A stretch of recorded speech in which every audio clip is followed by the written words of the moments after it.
तो बिहार में भी पिछले 20 सालों से नीतीश कुमार सत्ता के सिंहासन पर बैठे थे। अब महज कुछ घंटे बाकी बच गए हैं जब नीतीश कुमार मुख्यमंत्री से पूर्व मुख्यमंत्री हो जाएंगे और यहाँ पे आज़ादी के बाद पहली बार भारतीय जनता पार्टी का अपना मुख्यमंत्री होगा। और इसी के साथ जेपी आंदोलन से निकले समाजवादी विचारधारा की सत्ता का भी अंत कहे तो एक तरीके से हो जाएगा। टाइमिंग का खेल है, कुछ घंटे बाकी बचे हैं जब शिवराज सिंह पहुंचेंगे, भारतीय जनता पार्टी के राष्ट्रीय अध्यक्ष पहुंचेंगे और औपचारिकताएं लगभग पूरी कर ली गई है उनके आने से पहले। बस अब चीजें बदलेगी, चर्चा होगी, धन्यवाद ज्ञापन दिया जाएगा पिछले 20 सालों से सत्ता सुशासन के मॉडल पर चलाने को लेकर और उसके बाद सीधे इस्तीफा दिया जाएगा। तो आज इस पर विस्तार से टू द पॉइंट में चर्चा करेंगे।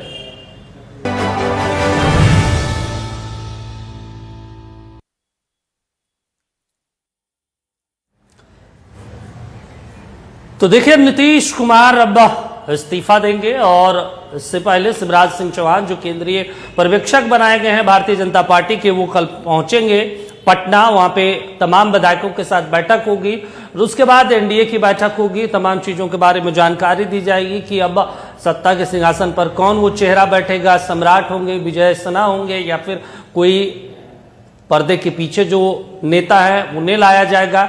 ये एक बड़ा सवाल है। बस अब कुछ घंटों का वक्त रह गया है। रिपोर्ट देखिए, फिर चर्चा की शुरुआत करेंगे। नक्षत्र न्यूज ने सबसे पहले आपको बिहार में सत्ता में होने वाले परिवर्तन के बारे में बताया था।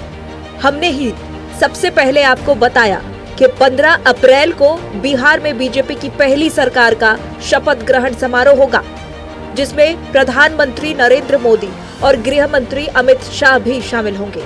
अब नक्षत्र न्यूज पर सबसे पहले आपको हम बता रहे हैं कि इस सरकार में मुख्यमंत्री होने की सबसे ज्यादा संभावना सम्राट चौधरी की है। आपको याद होगा, नक्षत्र न्यूज ने ही आपको बताया था कि बिहार के मुख्यमंत्री के तौर पर सम्राट चौधरी नीतीश कुमार की पहली पसंद है। ये सब नेता निर्णय लेंगे, हम कौन निर्णय देने वाले? ये नेता निर्णय लेंगे, कौन रहेगा कौन नहीं रहेगा।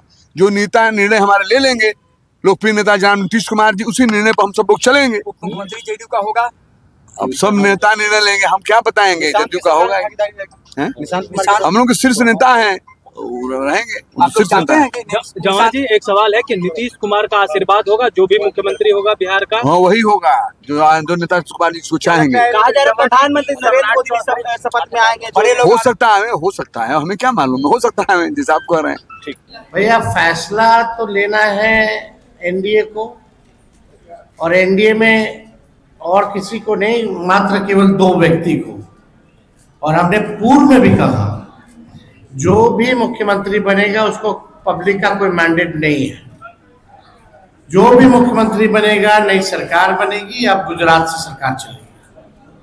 और ये बात चुनाव में भी हम लोग बोलते थे कि भाई एनडीए आएगा तो गुजरात से ही चुनाव चलेगा। और ये भी बात बोलते थे कि नीतीश जी को रहने नहीं दिया जाएगा। अब कौन बनता नहीं बनता, सबके मन में लड्डू तो है ही है ना। वहाँ नई सरकार में बीजेपी कोटे के जिन मंत्रियों का नाम सबसे आगे चल रहा है वो हैं विजय कुमार सिन्हा, मंगल पांडे, रामकृपाल यादव, दिलीप जायसवाल, श्रेयसी सिंह, लखेंद्र पासवान, रमा निषाद, प्रमोद कुमार चंद्रवंशी, अरुण शंकर प्रसाद और संजय सिंह टाइगर। बात जेडीयू कोटे के मंत्रियों की करें तो इनमें नया नाम निशांत कुमार का है, जिनके डिप्टी सीएम बनने की चर्चा है। इसके अलावा सारे चेहरे पुराने ही हैं। विजेंद्र यादव, विजय कुमार चौधरी, श्रवण कुमार, अशोक चौधरी, लेसी सिंह, मदन सहनी, जमा खान और सुनील कुमार के एक बार फिर मंत्री बनने की चर्चा है। सबसे ज्यादा कयास सरकार में शामिल छोटे सहयोगी दलों को लेकर लग रहे हैं। हम से संतोष कुमार सुमन और आरएलएम से दीपक प्रकाश की चर्चा है। दबी जुबान से बड़ी चर्चा ये है कि एलजेपीआर की भूमिका नई सरकार में बढ़ सकती है। संजय पासवान और संजय कुमार सिंह के अलावा राजू तिवारी का नाम भी मंत्री की सूची में शामिल हो सकता है। लगातार कह सकते हैं कि बैठकों का दौर चल रहा है सरकार गठन को लेकर। 15 तारीख को सरकार का गठन होना है, नए मुख्यमंत्री और कैबिनेट का गठन होना है और कह सकते हैं कल एनडीए विधायक दल की बैठक से पहले जो भी कुछ मंत्रियों के संभावित लिस्ट है, जो भी कुछ विवाद है, उन सभी विवादों को कह सकते हैं कि ये सुलझा लेना चाहते हैं। और इन विवादों को सुलझाने के साथ ही कहा जा सकता है कि एक बड़ी बैठक कह सकते हैं आज यहाँ हुई है और इस बैठक में कई महत्वपूर्ण मुद्दे थे, उन मुद्दों पर चर्चा हुई है। और फिलहाल सम्राट चौधरी से नीतीश कह सकते हैं सम्राट चौधरी से संजय झा और ललन सिंह की मुलाकात खत्म हो गई है। उसके बाद सभी नेता बाहर निकल गए हैं। अपने से वीडियो मुकेश के साथ मर्गुबालम नक्षत्र न्यूज़ पटना। चर्चा की शुरुआत कर लेते हैं क्योंकि बिहार में अब सत्ता परिवर्तन हो रहा है। हालांकि सहयोगी वही रहेंगे, एनडीए, भारतीय जनता पार्टी, हिंदुस्तानी अवाम मोर्चा, राष्ट्रीय लोक मोर्चा और लोक जनशक्ति पार्टी रामविलास। लेकिन बड़ा सवाल है कि उसका चेहरा बदल रहा है। 25 से 30 का नारा दिया गया था, अब 25 से 30 नहीं हो पाया, निपट गया पहले ही। 26 में एक बड़ा सवाल है अब कौन मुख्यमंत्री होंगे। क्या जो समाजवादी विचारधारा की सत्ता चल रही थी जेपी आंदोलन के बाद कई अलग अलग राज्यों में वो चीजें बदल गई है। अब क्या स्वरूप होगा बिहार में, बिहार के सियासत को लेकर जनता दल यूनाइटेड का, राष्ट्रीय जनता दल, भारतीय जनता पार्टी, इन तमाम चीजों को लेकर इन तमाम सवालों के साथ चर्चा की शुरुआत कर लेते हैं। हमारे साथ दो खास मेहमान जुड़े हुए हैं। पटना से एक कुमकुम भारद्वाज जी जुड़े हुए हैं बीजेपी से, भारतीय जनता पार्टी से, और डॉक्टर दिनेश पाल जी आरजेडी से जुड़े हुए हैं। सबसे पहले दिनेश जी आप ही के पास जाएंगे, किस तरीके से देख रहे हैं नई सरकार का स्वरूप, जो सम्राट चौधरी को लेकर चर्चाएं हो रही है, क्योंकि अब तो नीतीश कुमार चले दिल्ली की सियासत करने, बिहार की सियासत में तो अब परिदृश्य ही बदल जाएगा समाजवादियों का।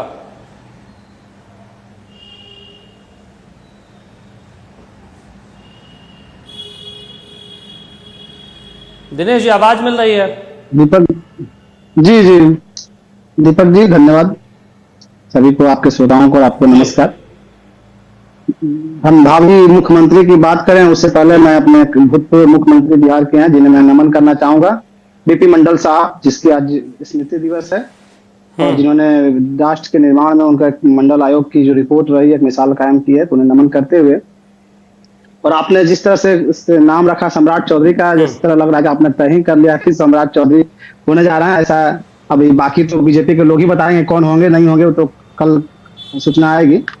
लेकिन मिर्जा गालिब की एक शेर गजल है, हजारों ख्वाहिशें ऐसी कि हर ख्वाहिश से दम निकले, बहुत निकले मेरे आरमां लेकिन फिर भी कम निकले, उसी में खैर निकलना खुद से आदम का सुनते आए हैं, लेकिन बहुत बेआब रूह होकर तेरे कूचे से हम निकले। तो आज बिहार के जो वर्तमान मुख्यमंत्री अभी हैं उनकी स्थिति लगभग वही है, बड़े बेआबरू होकर वो अपने मुख्यमंत्री के कुर्सी से जा रहे हैं, जिसे बिहार में तमाम लोग उन्हें कुर्सी कुमार तक कहते थे।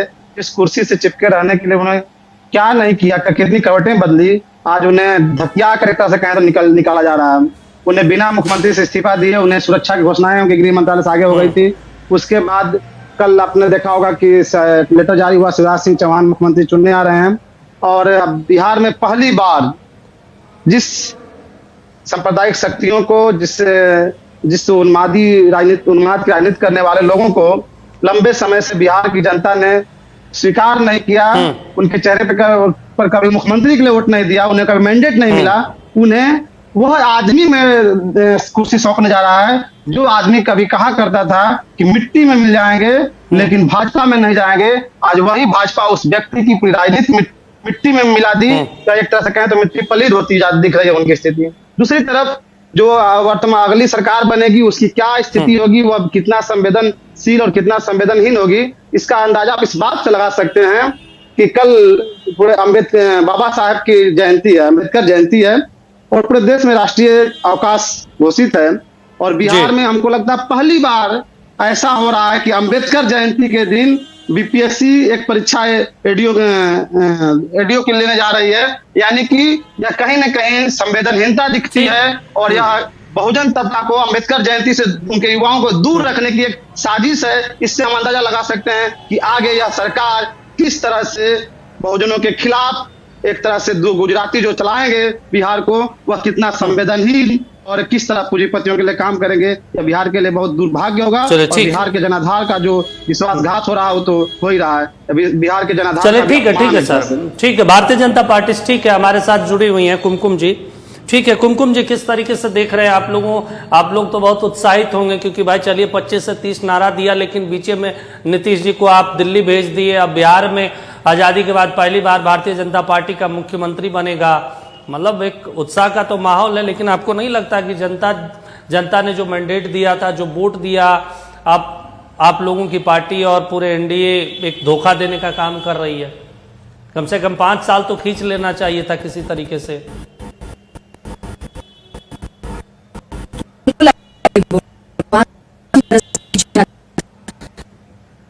2005 में जब लालू जी को दिया था, लेकिन लालू जी ने कहा, और वो इस्तीफा देने के लिए कायदे से तैयार भी नहीं थे, और उन्होंने कहा था, विधानसभा के प्लेटफॉर्म से बोला उन्होंने कि नैतिकता की कहीं भी बात हमारे कॉन्स्टिट्यूशन में, हमारे संविधान में नहीं है, इसलिए नैतिकता के आधार पे तो मैं वोट नहीं दूंगा, और सॉरी माफ कीजिएगा, मैं रेजिग्नेशन नहीं दूंगा।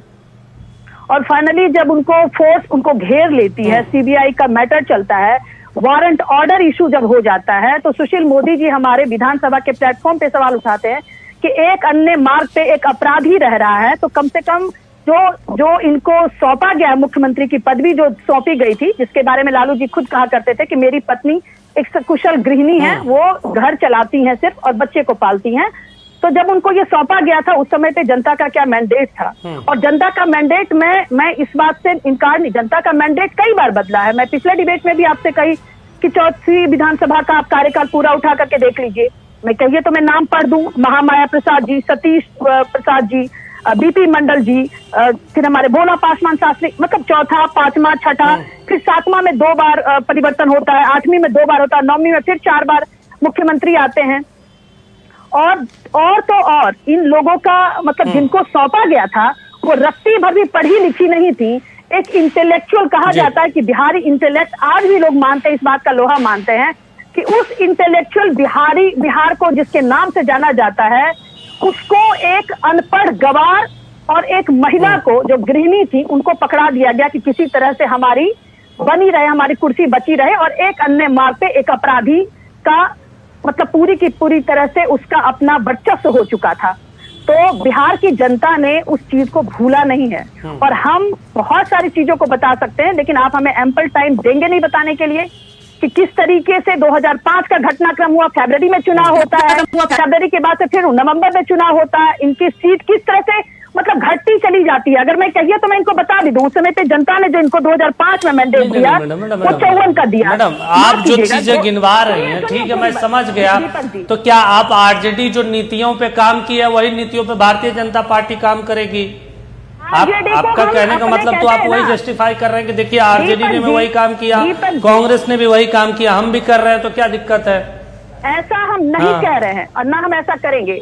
जिस तरह से हमारे अटल बिहारी वाजपेयी जी कहा करते थे, मैं उस चीज को गर्व लेते हुए मैं कहूंगी कि ऐसे व्यक्ति के बारे में और ऐसे पार्टी के को हम चिमटा से भी छूना पसंद नहीं करेंगे, जो विचारधारा से जिस कहते हैं ना कि जिस वक्तव्य के साथ इन्होंने जनता का जनादेश लिया था, और जो इन्होंने बिहार का हश्र किया, लहू लुहान किया, रक्त रंजित किया, ऐसे लोगों के बारे में बोलना भी हमें लगता है कि पाप है। लेकिन जब वो लोग बोलते हैं और मीडिया उनको कवरेज देता है, तो जनता को हमें यह बताना, हम कह सकते हैं कि हमारी ये रिस्पॉन्सिबिलिटी बन जाती है कि जनता को याद दिलाया जाए कि 2005 में फरवरी में जब चुनाव होता है 75 सीट, नवंबर में चुनाव होता है 54 सीट, 2010 के नवंबर में चुनाव होता है 22 सीट। ये तो इनका जनता का जनादेश इनको मिला था, और अभी भी इनको कितना जनादेश मिला हुआ है। ये लिटरली जो ह्यू एंड क्राइम मचा रहे हैं, 2 बार नीतीश जी इनके साथ जाकर के इनके ऊपर गंगा जल छिड़क दिए हैं, जिसको जो भी हिंदू के धर्म में, सनातन धर्म में माना जाता है, मैं उस पॉइंट ऑफ व्यू से कह रही हूँ। फिर भी इनकी अकल समझ में इनको नहीं आई कि किस तरीके का अपना विचार रखना है, एक राज्य को कैसे चलाना है। एक्चुअली में तेजस्वी वही हैं जो लालू जी थे, कोई फर्क नहीं है इनकी बातों से, कोई फर्क नहीं पड़ता बिहार की जनता को। चलिए ठीक है, जो आप कह रहे हैं ठीक है दिनेश जी, ठीक है मैडम, मैं समझ गया जो आप कहना चाह रही हैं, और दर्शक भी समझ रहे हैं, आरजेडी से जुड़े हुए दिनेश जी भाजपा के नेताओं से, बोलिए दिनेश जी। से इसी तरह भाजपा के नेताओं और भाजपा के प्रवक्ताओं से इसी तरह की संवेदनहीन, स्तरहीन और फुहर भाषा की और लहजा की उम्मीद की जा सकती है। जिस तरह से इन्होंने भाषा का प्रयोग किया है और जिस तरह महिला जो राबड़ी जी जैसा संवेदनशील महिला के बारे में इन्होंने जिस तरह की भाषा प्रयोग किया, उन्हें अनपढ़ गंवार बोल रही हैं। और उनके समय में गांव में जो 5 तक उन्होंने पढ़ा, स्कूल नहीं थी उनकी, उसमें क्या कमी थी वह। और आज जिस तरह इतरा रही हैं, डिग्री पे बोल रही हैं, जिसका आपने संकेत कर रहे हैं सम्राट चौधरी को भावी मुख्यमंत्री के रूप में आप पेश कर रहे हैं, वह व्यक्ति कितना पढ़ा है? 7वीं तक उसका डिग्री है, उसके बाद कहाँ की डिग्री है यह जानती है। चौथी फेल का कहाँ बैठा है उस पर नहीं बोलेगी। और जिस तरह अपराध की बात बोल रही है, सम्राट चौधरी के बारे में क्यों नहीं बोल रही है? सामूहिक हत्या का जो एक आरोपी रहा हो, जो जेल जा चुका हो, जिसके तमाम नाम और उम्र को लेकर मतभेद है, उस पर इतरा रही है और दूसरे पे आरोप लगा रही है। अब बात कर रही है मुख्यमंत्री के, आप अपराध की बात कर लीजिए ना भाई। आपके नीट छात्रा के साथ कौन आया? किस नेता का बेटा है? कौन है बता दीजिए। आप मुजफ्फरपुर बालिका गृह में कौन पार्टी के नेता, कौन लोग संलिप्त थे? लड़कियों के साथ शोषण करते थे। आप महिलाओं में कैसे भूल जाती हैं? और आप रंग रंजित की बात कर रही हैं। अभी बिहार में ऐसा हुआ था कि कोई गर्दन काट के सर को सड़कों पर रख दे, अभी हुआ है। जिस समय बिहार में आकार मचा हुआ है, एक दूसरे को एक गर्दन काट रहा है, दूसरी भीड़ मॉब लंचिंग कर रही है, उस समय आपका मुख्यमंत्री, गृह मंत्री दिल्ली में जाके सरकार का सौदा कर रहे हैं। इतना संवेदनहीन, इतना भाषा का प्रयोग कर रहे हैं और आप रक्त रंजित की बात कर रहे हैं।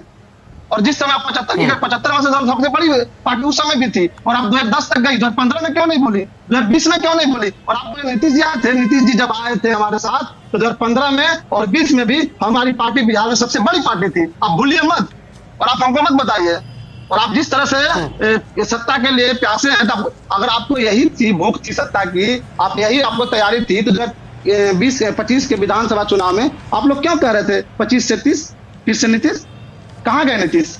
क्यों हो गए 26 में फिनिश? कौन क्या फिनिश? चले ठीक है। आप लोगों ने जिस तरह से कुमकुम जी, एक चीज हम आपसे समझना चाहते हैं कि अब तो भारतीय जनता पार्टी, ठीक है सर, ठीक है। कुमकुम जी, एक चीज हम आपसे समझना चाहते हैं, अब अगर हिंदी भाषी राज्य को देखा जाए तो एक झारखंड को छोड़ दिया जाए, एक झारखंड एकमात्र राज्य है हिंदी भाषी में जहां पे अब क्षेत्रीय दलों का अभी भी वर्चस्व है, झारखंड मुक्ति मोर्चा का।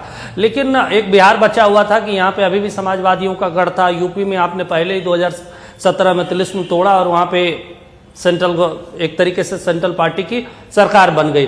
अब तो आप लोगों के लिए आसान हो जाएगा, अब तो दक्षिण भारत की तरफ आपको ध्यान देना होगा कि चलिए भाई अब साउथ साइड देखते हैं। हिंदी भाषी राज्य में तो तमाम चीजें बदल गई है, अब अपना हर जगह सीएम होगा, विचारधाराओं को और आगे बढ़ाने में मदद मिलेगी।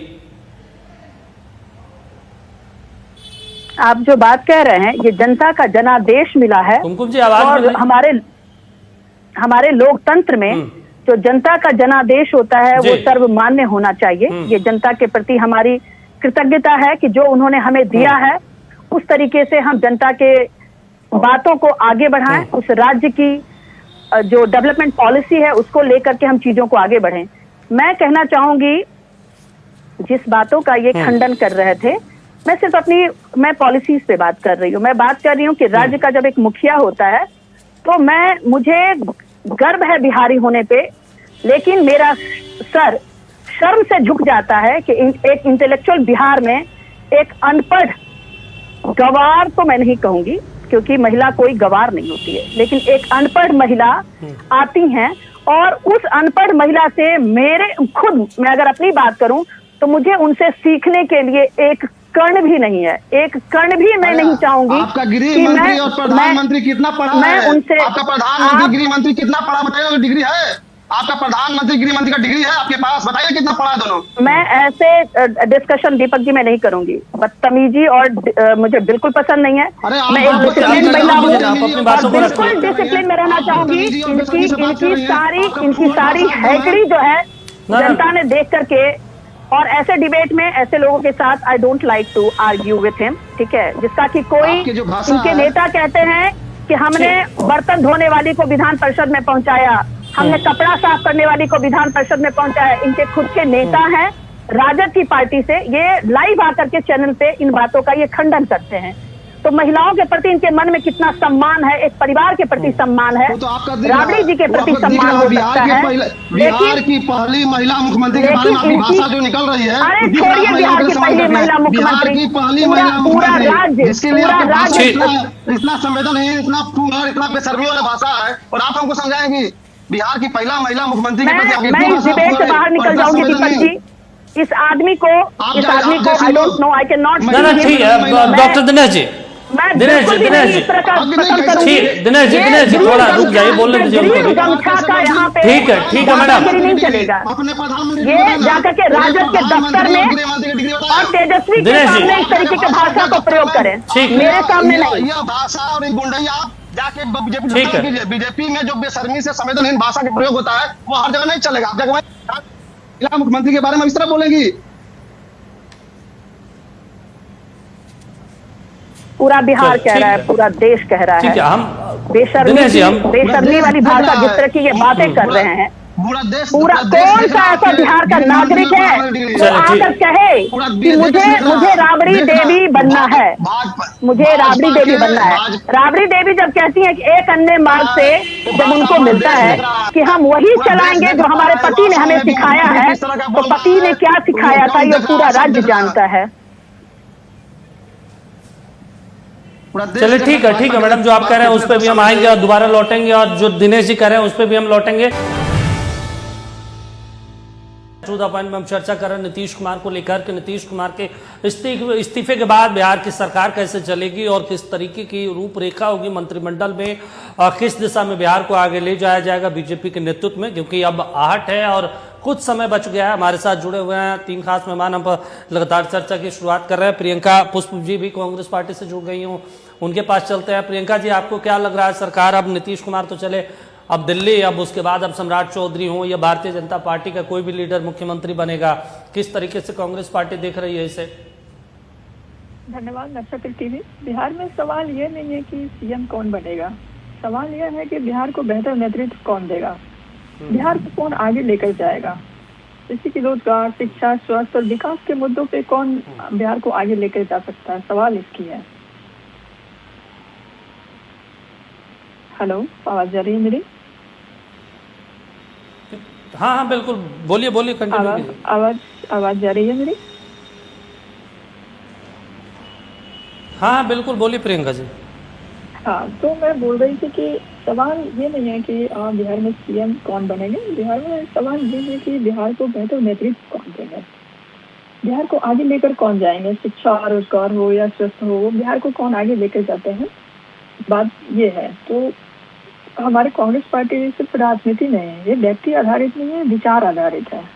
तो मैं चाहूंगी कि बिहार को कौन आगे लेकर जाता है, मैं इस मुद्दे पर बात करना चाहूंगी।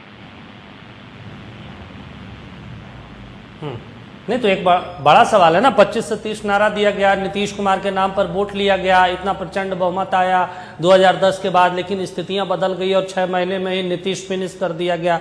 तो आप लोग विपक्ष में, आप लोगों की भी नजरें तो होगी ना कि भाई ये व्यक्ति बन जाए तो ठीक है, नहीं तो विपक्ष की भूमिका में तो आप लोग वैसे भी हैं। और अब एकमात्र समाजवादी गढ़ भी बचा हुआ था बिहार, अगर देखा जाए हरियाणा, उड़ीसा, यूपी तो वैसे ही मुक्त कर चुकी है भारतीय जनता पार्टी, नीतीश कुमार के बदौलत बचा हुआ था वो भी अब खत्म हो गया। तो अब तो यहाँ के बाद अब राजनीतिक परिस्थितियां बदल जाएगी। हाँ, ये बात सच है कि हम 15-20 साल से देख रहे हैं कि एक ही नेतृत्व में बिहार आगे चल रहा है, लेकिन फिर भी बिहार में बेरोजगारी और पलायन उसी तरह से देखने को मिल रहा है। आज भी ये सबसे बड़ा मुद्दा है कि बिहार में बेरोजगारी और पलायन है। तो हम चाहेंगे कि ये इस मुद्दा पे बात किया जाए और इसका समाधान किया जाए।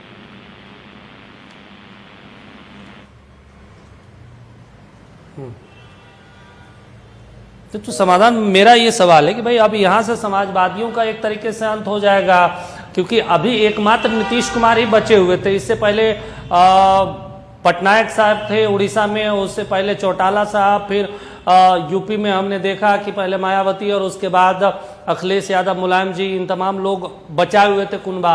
अब तो चलिए खैर खत्म हो गया। हमारे साथ डॉक्टर दिनेश जी जुड़े हैं। दिनेश जी, आप मानते हैं कि अब समाजवादियों का कुनबा नीतीश के साथ ही खत्म हो जाएगा आने वाले अब 10-20 सालों के लिए? तो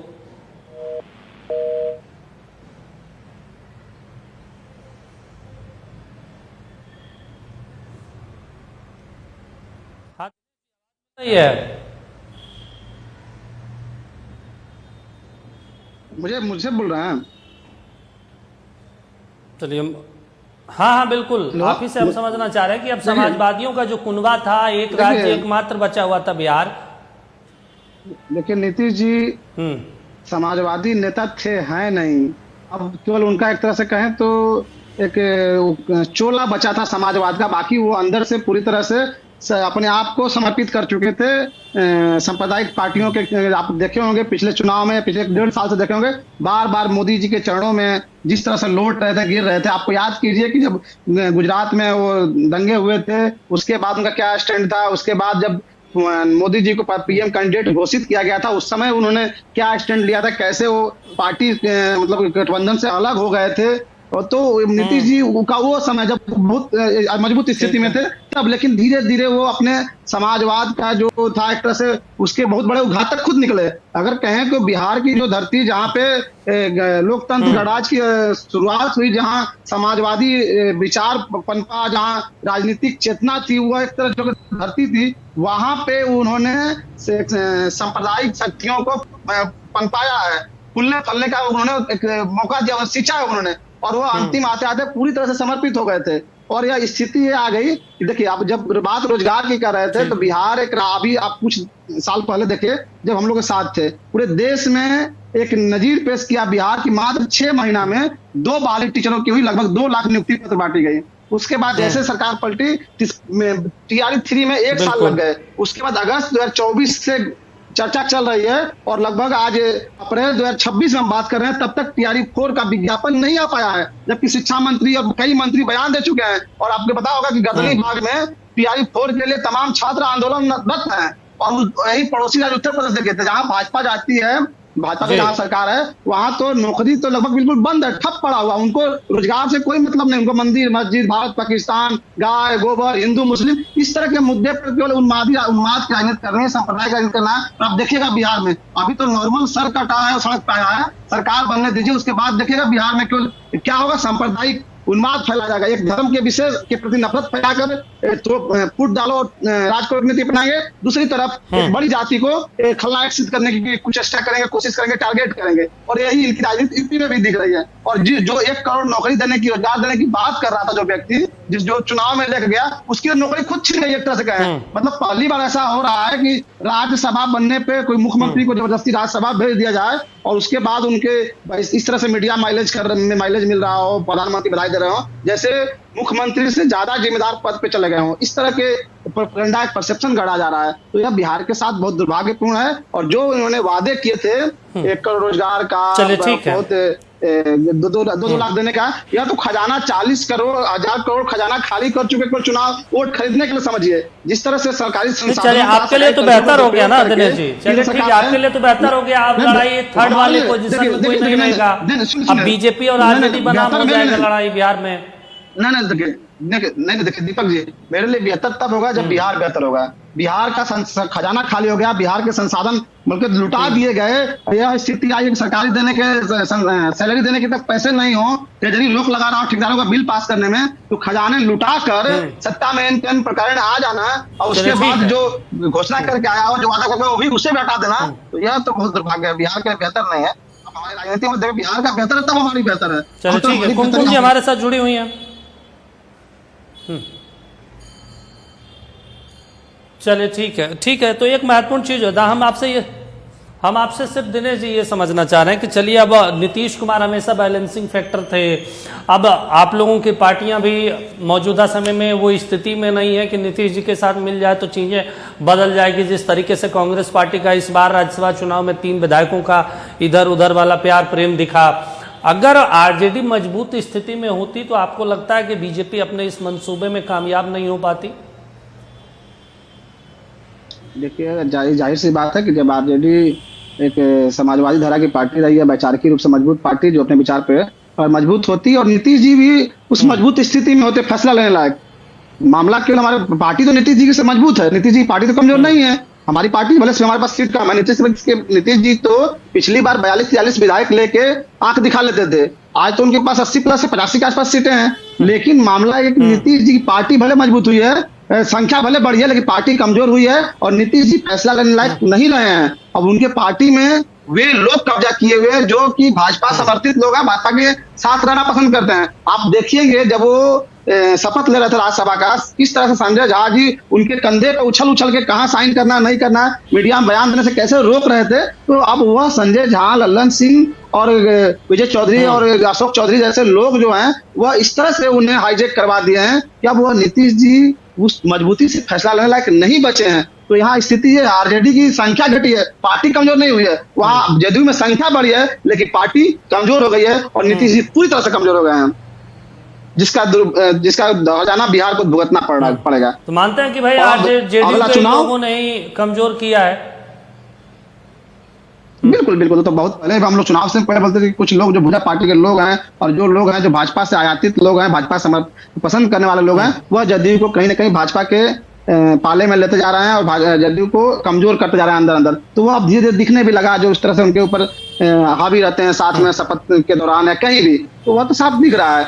लेकिन चिंता की बात भले अभी है कि वो अपनी घोषणा पूरा करेंगे नहीं, लेकिन अगले चुनाव में अब सांप्रदायिक शक्ति से सीधे टक्कर एक समाजवादी विचारधारा की पार्टी आरजेडी से मजबूती से होगी और हम और मजबूती से लड़ेंगे। अच्छा, एक और चीज़ हम आपसे समझना चाहते हैं, फिर देखते हैं कुमकुम जी अगर जुड़ी होंगी या फिर प्रियंका जी जुड़ी होंगी तो उनसे हम बातचीत करेंगे। मौजूदा समय में अगर देखा जाए तो सम्राट चौधरी का नाम चल रहा है कि सम्राट चौधरी अगर सीएम बनते हैं तो अभी सबसे ज़्यादा उन्हीं का नाम आगे में। भारतीय जनता पार्टी को तो मेरे ख्याल से वहाँ पे आरएसएस के बहुत सारे लोग हैं, फिर भी अगर सम्राट चौधरी को वो आगे बढ़ाते हैं तो आरजेडी के लिए, जनता दल यूनाइटेड के लिए या हिंदुस्तानी अवाम मोर्चा के लिए एक अच्छी बात है कि चलिए जो यहाँ से निकले हुए हैं। और मेरे ख्याल से शकुनी चौधरी जो उनके फादर हैं, उन्होंने तो भागलपुर में इतना तक कह दिया था कि नरेंद्र मोदी को हम इसी धरती में गाड़ देंगे। आज अगर उन्हीं के बेटे को सीएम बनाया जाए तो मेरे ख्याल से आप लोग ज़्यादा खुश होंगे कि चलिए हमारे विचारधारा के लोगों को बनाया जा रहा है। नहीं, देखिए खुशी और गम की बात नहीं है। खुशी तो तब होती कि जिसने वादा किया है, जो अपने वादों पे लिया है वोट, और वो अपने वादा को पूरा करें। अब सम्राट चौधरी का अगर आप असर देखेंगे तो सम्राट चौधरी तो सही बात है कि आरजेडी से निकले हुए नेता हैं। एक तरह से हमारे शक्ति यादव जी मुख्य प्रवक्ता कहे भी थे, वो जिस विश्वविद्यालय से पढ़े हैं उस विश्वविद्यालय के कोई वाइस चांसलर हमारे आदरणीय लालू जी हैं, तो वहीं के प्रोडक्ट हैं। तो कहीं ना कहीं अगर वो बनाते हैं तो आरजेडी के प्रोडक्ट को मुख्यमंत्री बनाएंगे, वो एक अलग बात है। दूसरी बात है कि सम्राट चौधरी जब से गृह मंत्री बने हैं उसके बाद से बिहार की स्थिति बेहतर होने की बजाय और बदतर हुई है। मतलब एक तरह से कहें हत्या और अपराध और बलात्कार, अपहरण की घटनाएं बढ़ी हैं, बेतहाशा बढ़ी हैं। तो इससे अंदाजा लग रहा है कि जब गृह मंत्रालय वो संभाल नहीं पा रहे हैं तो मुख्यमंत्री बनेंगे तो हम उनसे कैसे खुशी कर लेंगे, हम उनसे कैसे उत्साहित हो जाएंगे। हमें तो ऐसा मुख्यमंत्री, हम खुशी तब हमें होगी जब बिहार का एक ऐसा मुख्यमंत्री मिले जो पलायन को कम करे, बेरोजगारी कम करे, अपराध को रोके, बच्चियों को सुरक्षा का माहौल दे, शिक्षा की गुणवत्ता सुधारे। हमें वैसा चाहिए, तो वैसा तो दिख नहीं रहा है कोई। जब गुजरात से कैप्चर होगा, गुजरात से हैंडल होगा जो मुख्यमंत्री, वह ये तो कर नहीं पाएगा क्योंकि वो तो पूंजीपतियों के लिए काम करना है उन्हें। आप देखिए असम का या फिर उत्तर प्रदेश का देखिए, उन्हें तो जनता और समाजवाद और सामाजिक सबकी सहभागिता, सबको संपन्नता, यह सब तो पसंद नहीं है। उन्हें तो एक तरह से वोट के समय कुछ पैसा दे देना है, वोट ले लेना है, उसके बाद सारा संसाधन पूंजीपतियों को सौंपना है और उनको अपना बड़ा बड़ा पार्टी का कार्यालय बनाना है और किसी तरह सत्ता में कब्जा किए रहना है। तो भाजपा को तो नीति ये है। तो अब कौन आएगा नहीं आएगा, हम उसे काम से खुश होंगे, उसे चेहरा से नहीं खुश होने वाला है। वो बेहतर बिहार कितना बना रहा है इस पर निर्भर करता है। और सम्राट चौधरी का ट्रैक रिकॉर्ड अभी ठीक नहीं है गृह मंत्रालय के रूप में। अच्छा दिनेश जी, एक चीज और, ठीक है, एक चीज और हम आपसे समझना चाहते हैं कि बिहार अब बीजेपी को लेकर ये धारणाएं रहती है कि भाई ये अपने ही सहयोगियों को खत्म करती है। नीतीश कुमार को लेकर, जो नीतीश कुमार सबसे पुराने उनके भारतीय जनता पार्टी के सहयोगी हैं और अब नीतीश कुमार के साथ भी ऐसा हश्र हुआ। आपको नहीं लगता आने वाले समय में जो क्षेत्रीय राजनीति करते हैं, क्षेत्रीय जो पार्टियां हैं, अब वो डरेंगे या फिर वो संभल जाएंगे कि नहीं चीज़ों को, अब अगर इनके साथ जाना है तो चीज़ों को समझ जाइए, नहीं तो क्या पता कब आपको खत्म कर देंगे ये। क्योंकि नीतीश कुमार एक बहुत महत्वपूर्ण पिलर थे अब तक, लेकिन अब नीतीश कुमार की पार्टी को ही खत्म कर देना या नीतीश कुमार को साइडलाइन कर देना। आपको अगर याद होगा 2022 में जब नीतीश जी चल कर गए थे 10 सर्कुलर रोड जब राबड़ी जी के आवास पे, उन्होंने वो यही बात कही थी कि वो पार्टियों को हमारे पार्टी को तोड़ रहे हैं, इसलिए हम आपके पास आए हैं। और पहले की गलतियों के लिए माफी भी उन्होंने मांगी और कहा कि हमें क्षेत्रीय पार्टियों को मजबूती से एकजुट होकर बचाना होगा। उसके बाद उन्होंने देखा कि आपने देखा होगा कि उसी मोदी जी को हटाने के लिए पूरे देश में तमाम पार्टियों के साथ मिलकर इंडिया गठबंधन बना रहे थे और आज उन्हीं मोदी जी के साथ समर्पित है और मोदी जी के नेतृत्व वाली एक तरह से कहें या उनके पार्टी जो है वो उन्हें खत्म कर रही है। तो यह तो नीतीश जी जब मजबूत थे तब खत्म करने की कोशिश भी करती थी, तो जब मजबूत करने का मतलब कि फैसला लेने लायक थे तब वो आरजेडी भी उनको साथ दे देती थी, बच जाते थे। आप अगर इनका इतिहास देखिए, भाजपा एक पहली बार नहीं, आप महाराष्ट्र इसका सबसे बड़ा उदाहरण है कि कैसे पार्टी को तोड़ के देवेंद्र उसको सिंधे साहब आए, सिंधे साहब को भी साइड कर दिया। और आपको भी याद हो, आपके डिबेट में मैंने कई बार कहा और कई लोगों ने, हमारी पार्टी प्रवक्ता ने कहा कि जो महाराष्ट्र में दोहराया गया है वही बिहार में दोहराएगी बीजेपी। हम लोग बार बार कह रहे थे, लेकिन भाजपा कह रहे थे कि नहीं, हम ऐसा नहीं करेंगे, क्योंकि हम पहले भी ज्यादा सीट रहते हुए मुख्यमंत्री बनाए थे। लेकिन कुछ दिन टला, 6 महीना भी पूरा नहीं हुआ, नीतीश जी को 26 में ही फिनिश कर दिया गया।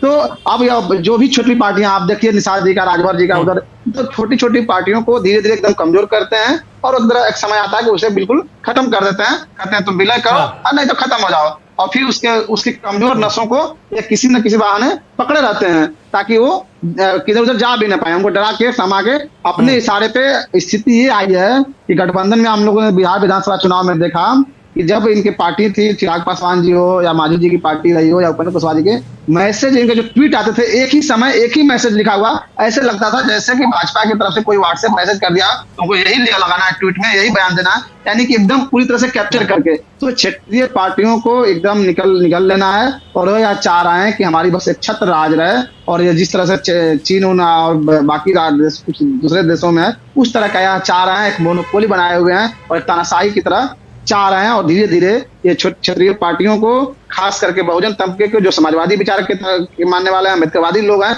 उन्हें यह खत्म करना चाहते हैं। उन्हें बैक वर्षों आजादी से पहले की तरफ ढकेलना चाह रहे हैं, जहाँ की हम आगे बढ़ रहे थे वैसे पीछे ढकेलने की कोशिश कर रहे हैं। और इसीलिए ये पुरातन अतीत प्रेमी बनते जा रहे हैं और भारतीय ज्ञान परंपरा, भारतीय धर्म और जिस तरह की जो पुरानी जो बातें थी उस पर ज्यादा हावी हो रहे हैं और पीछे की तरफ लौटना चाह रहे हैं, जबकि दुनिया आगे बढ़ रही है। अच्छा, एक चीज और हम आपसे समझना चाहते हैं, अगर निशांत कुमार को सीएम बनाने की पहल की जाए, अगर अभी तक तो देखिए मुख्यमंत्री का चेहरे के तौर पर सस्पेंस बना हुआ, लेकिन अगर निशांत कुमार को नीतीश कुमार आगे बढ़ाते हैं, जनता दल यूनाइटेड आगे बढ़ाती है, तो फिर आरजेडी समर्थन करेगी? क्योंकि जो विचारधारा की आप लोग लड़ाई लड़ते हैं, सबसे पहले हो जाता है कि समाजवादियों को बचाना है, उसके बाद हम लड़ लेंगे। यहाँ तो समाजवादी विचारधारा ही खत्म हो रहा है, तो चीजें तो ऐसे ही परिवर्तित हो जाएगी बिहार में। नहीं, देखिए, हम आपको पहले बोले कि समर्थन की बात है। जैसे देख, तो पहले हमारे नेता बहुत पहले कहे थे कि निशांत जी को राजनीति में आना चाहिए, हमारे तेजस्वी जी बहुत पहले कहे थे स्वागत करने के लिए। दूसरी बात की नीतीश जी सबसे अधिक, अगर बिहार में कोई कहे, उपेंद्र कुशवाहा के भी बोलते रहे, लेकिन नीतीश जी सबसे ज्यादा परिवारवाद पे बोलते रहे, खूब बोलते रहे, चुनाव तक बोले हैं। तो एक तरह से तो ये सबसे बड़ा उनके लिए ही, एक तरह कहें तो अपनी राजनीति का पे अब उसे शब्द का प्रयोग करने से वो हिचकिचा रहे हैं कि असभ्य हो जाएगा, लेकिन जिसका वो विरोध करते रहे थे, वो आज स्थिति आ गई है कि उनका बेटा को खुद लाना पड़ा है। तो उनकी एक तरह से वैचारिकी और उनकी विचार, उनकी राजनीति से खुद अपने तोड़ दी, खंडन कर दिए। दूसरी बात की नीतीश जी को समर्थन देने या न देने की बात तब आएगा जब हमारे प्रेस कॉन्फ्रेंस में भी हमारे नेता तेजस्वी जी से कोई पूछा, उन्होंने कहा कि पहले नीतीश जी कहे तो कि हमको भाजपा जबरदस्ती ढकेल रही है, भाजपा हमारी पार्टी को खत्म कर रही है और बेटा को नहीं आने दे रही है, चाहे को सीएम नहीं रहने दे रहा है। नीतीश जी कहे तो नीतीश जी कहने की लायक भी उनको नहीं छोड़ा है, नीतीश जी उस कहने की स्थिति में भी नहीं आए हैं, तो समर्थन की बात दूर है। और निशांत जी को किस स्थिति में लाया जा रहा है, किस तरह उनको रखा जाएगा, वह तो आप उनको फोटो, आप वीडियो उनको देखते होंगे तो देख के समझ लेते होंगे कि यह बिहार की जनता अच्छी तरह से देख रही है कि नीतीश जी के जो लव कुश की पार्टी कभी कहा करते थे, या उनके जो वोटर हैं वो नाराज ना हो जाएं, या जो जदयू को षड्यंत्र रचने वाले जो लोग हैं, कुछ खास जाति के लोग, उनसे वो नाराज ना हो जाएं, तो उन्हें एक तरह संतुलन बनाने के लिए उनको द्वारा उनको साथ पेश किया जा रहा है। लेकिन उन्हें कितना पावर मिलेगा पार्टी में, उन्हें कितना क्या मिलेगा, या तो अब समय बताएगा और नीतीश जी इस पे बेहतर बोलेंगे। नहीं, अच्छा दिनेश जी, आप एक सवाल और मुझे जवाब दे दीजिए। क्या आपको लगता है कि ये सरकार जो बीजेपी के नेतृत्व में बनेगी वो लंबे समय तक चल जाएगी? क्योंकि मैंने कई भी जेडीयू कार्यकर्ताओं से ये बातचीत की कि भाई अगर जो नीतीश कुमार से मिलने के लिए प्रधानमंत्री सीएम आवास पहुंचते थे, जो नीतीश कुमार गोवा में जब प्रधानमंत्री का उम्मीदवार का घोषणा किया गया और सबसे पहला विरोध करने वाले दो ही व्यक्ति थे, एक नीतीश कुमार और एक सुशील मोदी, और उसके बाद गठबंधन तोड़ते हैं। जब मोदी को आना होता है पटना में तो सजी सजाई थाली को हटवा लिया जाता है। पूरे देश में आरएसएस मुक्त एक कैंपेन नीतीश कुमार चलाते हैं और उस नीतीश कुमार से मिलने के लिए प्रधानमंत्री अमित शाह सीएम हाउस पहुंचते थे। अब दिल्ली में जाएंगे, बार बार नीतीश कुमार को एहसास कराया जाएगा कि देखिए यहां आप बॉस नहीं है, यहां बॉस नरेंद्र मोदी हैं, अमित शाह हैं। आगे फ्रंट लाइन पे नरेंद्र मोदी और अमित शाह बैठेंगे, नितिन नवीन बैठेंगे जो उनके सरकार में कभी मंत्री हुआ करते थे। अब नीतीश कुमार किसी कोने में किसी लाइन में बैठे मिलेंगे एक सामान्य सांसद के तौर पर। आपको नहीं लगता कि एक बिहार के लिए, एक बिहारियों के लिए और तमाम जेडीयू कार्यकर्ताओं के लिए वो दृश्य एक असम्मानजनक होगा, बेइज्जती वाला होगा कि कभी वो पूरे प्रदेश का मालिक बॉस आज कहीं लाइन में पीछे बैठे हैं जिन्हें कोई पूछने वाला नहीं होगा? देखिए, आपको याद होगा जिस दिन नीतीश जी का ट्वीट आया था, खबर आई थी राज्यसभा जाने की, उसके बाद ही उनके समर्थकों में बहुत घोर निराशा हुई थी और बहुत दुखी हुए थे। और वो नीतीश जी मुंह से नहीं बोले कि हम जा रहे हैं, नहीं, ट्वीट पे लिखा। ट्वीट की भाषा जो देख के लग रही थी कि हमारे कई नेताओं ने कहा भी कि भाषा किसकी है, कौन लिखा है, इसमें भी एक जांच होनी चाहिए, एक संदेह बना हुआ था। उसके बाद जदयू के तमाम कार्यकर्ता पार्टी ऑफिस पहुंचते हैं और तारीफ करते हैं, जो भी तोड़फोड़ करते हैं। यानी कि जदयू के जो मूल कार्यकर्ता हैं, जो जदयू से बहुत प्रेम लगते हैं, जुड़े हुए हैं, जो नीतीश जी से बहुत प्रेम करते हैं, वो बहुत निराश उसी दिन से हैं और बहुत नाराज हैं। तो उसको नाराजगी को दूर करने के लिए या निराशा को कम करने के लिए जो पार्टी को हाईजेक किया, निशांत जी को लाया कि कम होगा, लेकिन वह नाराजगी कम नहीं हुई है, भले ही वो बहुत बाहर नहीं आ पा रही है। अब जिस तरह से दुर्दशा होते जा रही है, उस तरह से अंदर खाने में उनको गुस्सा उनके मूल वोटरों को, मूल समर्थकों को है। और अगर नीतीश जी बहुत मजबूत स्थिति में अगर फैसला लेने लायक रहेंगे या निशांत जी रहेंगे, अपनी पार्टी के जो भी उस विचारधारा के, नीतीश जी के समर्थन वाले मूल विचारधारा वाला उनके पार्टी के लोग रहेंगे, तो वह फैसला ले सकते हैं। लेकिन अभी स्थिति आई है कि मैं शुरू में बोला आपको कि जदयू के फैसले वो ले रहे हैं जो भाजपा को पसंद करने वाले, भाजपा समर्थित हैं या भाजपा से आयातित नेता हैं। तो अब वो भाजपा के पास इतना सीटें हैं, वो एक तरफ से चिराग पासवान जी की पार्टी, उपेंद्र कुशवाहा जी की पार्टी और मायावती जी की पार्टी को तो अपने कब्जे में रखे ही हैं। उसके बाद इधर जदयू को भी चाहेंगे तो तोड़ लेंगे। जदयू 30 तक बची रहेगी कि नहीं रहेगी, सबसे बड़ा सवाल ये हो गया है। भाजपा की सरकार रहेगी तो अलग बात है, लेकिन सबसे बड़ा सवाल यह है कि जदयू जो है 2030 के चुनाव तक इस स्थिति में बची रहेगी कि नहीं रहेगी, वह उस समय गठबंधन करने लायक या फैसला लेने लायक बचेगी कि नहीं बचेगी, यह बहुत बड़ा सवाल है और यह बिहार के लिए बहुत महत्वपूर्ण सवाल है, चिंताजनक है। और बिहार का जो एक चीज और आप समझा दीजिए। ठीक है, आप विपक्ष में एक चीज आप समझा दीजिए कि आने वाले दिनों में नीतीश कुमार की जो पार्टी है उससे ज्यादा एनडीए में वैल्यू एलजेपीआर की होगी, चिराग पासवान की होगी, क्योंकि उन दोनों का जो नंबर है वो सत्ता के समीकरण तक करीब करीब है। अगर दाएं बाएं मिला दिया जाए तो सत्ता तक पहुंच जाती है। देखिए, एक तरह से कहें कि सम्मान पाने के लिए आत्मसम्मान का होना भी बहुत जरूरी होता है, और जब आप आत्मसम्मान अपना अंदर नहीं रखेंगे तो सामने वाला आपको सम्मान नहीं देगा।